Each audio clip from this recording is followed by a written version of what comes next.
নমস্কার। বাঙালিদের শ্রেষ্ঠ পুজো হচ্ছে দুর্গাপুজো। দুর্গাপুজোর সময় ৩৩ কোটি দেবদেবীর পুজো হয়।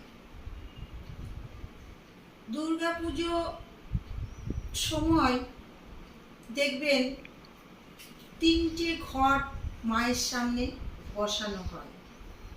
লাল কাপড় দিয়ে লাল সুতো বেঁধে ৩টি ঘট মায়ের সামনে বসানো হয়, জলপূর্ণ ঘট। সেই জলপূর্ণ ঘট ৪ দিন ধরে পুজো হয় মায়ের। সেই ঘটের জল দশমী শেষ হয়ে যাচ্ছে, দশমী হয়ে যাচ্ছে,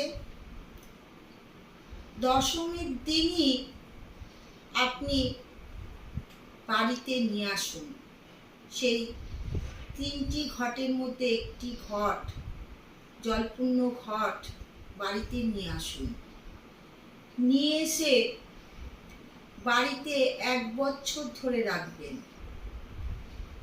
সেই জল আপনি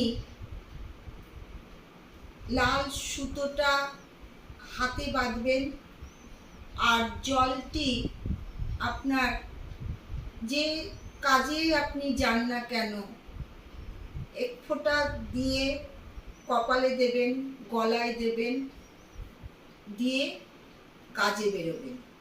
সে ব্যবসার কাজেই হোক বা চাকরির ক্ষেত্রেই হোক, যে কোনো কাজে আপনি ওই জলটি কপালে দিয়ে যাবেন।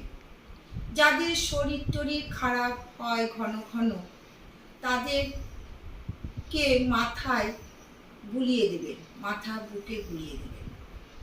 দেখবেন সেই জলে এমন উপকার পাবেন, মানে বলে বোঝানো যাবে না। করে দেখুন, করবেন, এই কাজটি আপনি করবেন ভালো থাকার জন্য। করেই দেখুন, খুব ভালো উপকার পাবেন। যত রকমের ঘরে নেগেটিভ শক্তি আছে আপনার ঘরে, সব শক্তি দূর হবে, নেগেটিভ শক্তি দূর হয়ে যাবে। রাখবেন, ১ বছর ধরে রাখবেন জলটি। তারপরে আবার সামনে পুজোর সময়, দুর্গাপুজোর সময় সেই জলটি পাল্টে আবার নতুন জলপূর্ণ ঘট বাড়িতে সবসময় রেখে দেবেন।